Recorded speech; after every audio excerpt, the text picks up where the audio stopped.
Have you ever thought about the immense power held by something that can change the fate of nations? My name is Annie Ortega, and today my classmates Jose Ginás, Natalia Pereira, and I aim to uncover the significance and the impact of a force that shapes global politics and security. Nuclear weapons, which are super powerful and crazy destructive bombs that get their big boom from nuclear reactions. They are a really big deal in how countries deal with each other and make plans to keep safe. Having these weapons gives countries a lot of power and makes a huge impact on how the whole world works. The historical journey of these weapons begins with the Manhattan Project during the Second World War.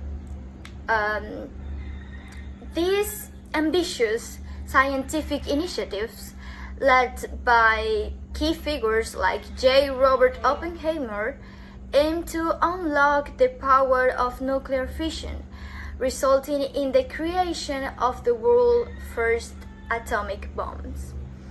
The culmination of this research turned into a devastating event in 1945, where nuclear weapons were dropped on the Japanese cities of Hiroshima and Nagasaki. The impact was catastrophic, causing unparalleled cause of loss and destruction, marking the world's first encounter with this catastrophic power of these weapons. The devastating impact of these weapons reverberate across humanity, the environment, and also the infrastructure.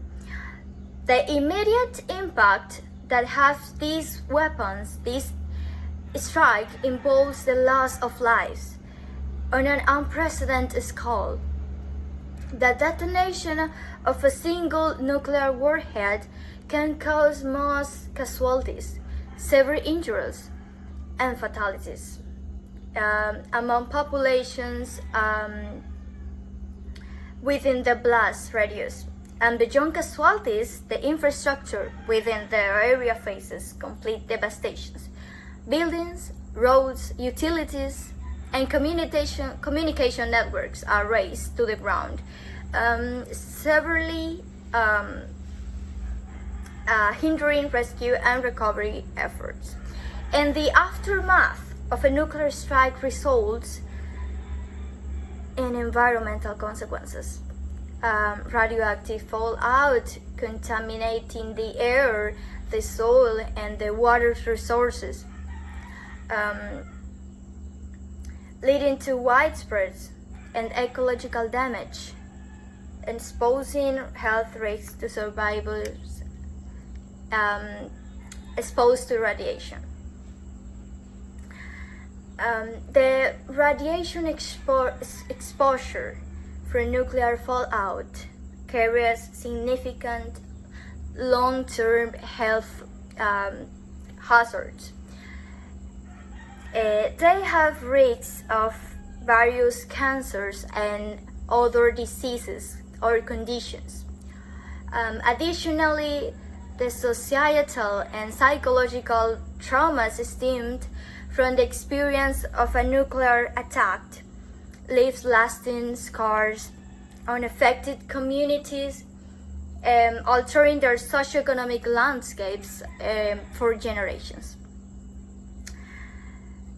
The recovery and the reconstruction efforts post-nuclear strike represent a monumental challenges, dealing with contaminated areas, with providing medical aid to survivors, and also rebuilding the infrastructure requires substantial resources, time, and of course the international support. The historical trajectory of nuclear weapons spans from the groundbreaking detonation in 1945 to the complex landscape we navigate today. Initially, the atomic bomb dropped on Hiroshima marked the onset, leveraging nuclear fission as its core mechanism. Subsequent strides in technology led to the development of hydrogen bombs, which harnessed the immense power of nuclear fusion. The Cold War era witnessed a tense arms race between superpowers, the United States and the Soviet Union, culminating in the accumulation of vast nuclear arsenals. This period saw the conceptual division between tactical nuclear weapons, tailored for specific targets on the battlefield, and strategic nuclear weapons, designed to impact cities and population centers on a grand scale. Arms control efforts emerged during the Cold War, exemplified by the signing of the Nuclear Non-Proliferation Treaty (the NPT) in 1968.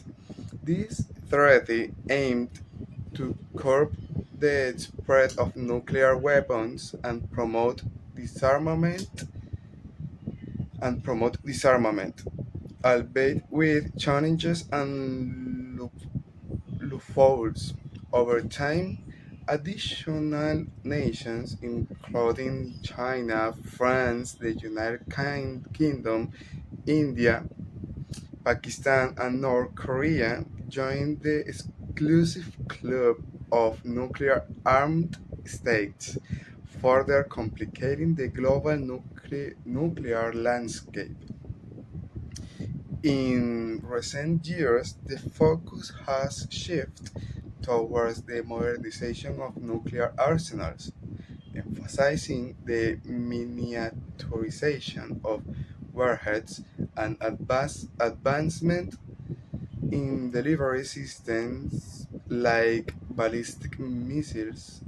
Simultaneously, international efforts such as the Treaty on the Prohibition of Nuclear Weapons, the TPNW, adopted in 2017, seek to address the broader issue of nuclear disarmament, although major nuclear powers have not universally embraced such agreements.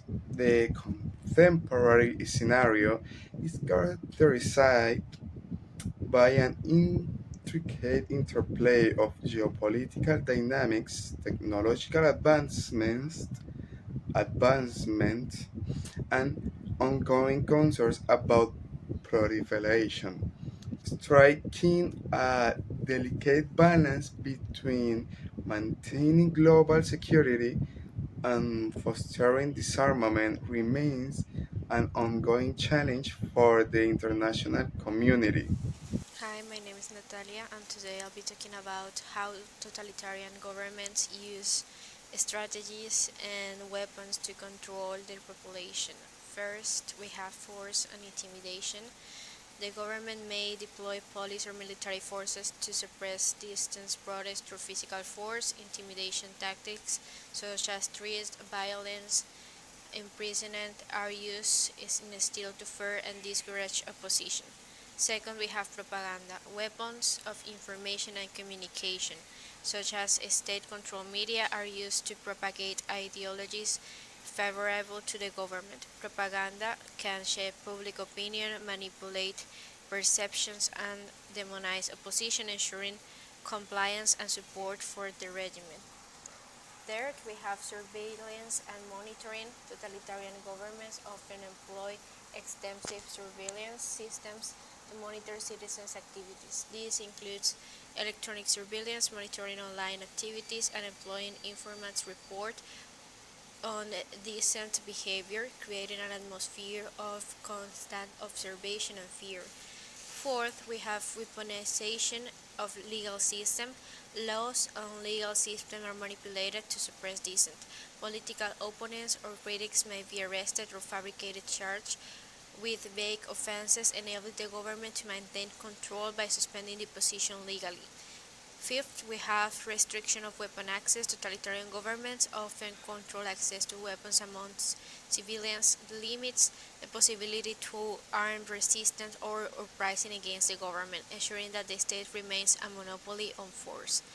Sixth, we have selective use of force. Governments may force selectively to create chilling effect on decent, high-profile or publicized acts of violence against dissenters can serve warning to others, discouraging future oppositions. Then we have military parades and symbolism. Displaying military might through parades and demonstrative can serve to instill nationalistic fervor and sense of loyalty to the state, fostering the climate where dissent seems unpatriotic.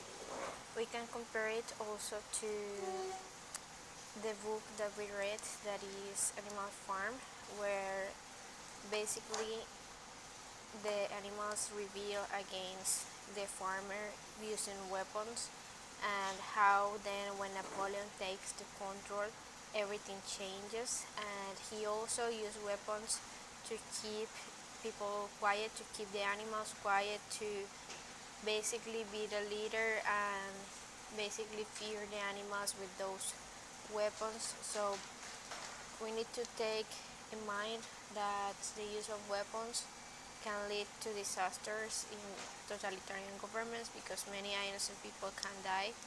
And that's it. Thank you.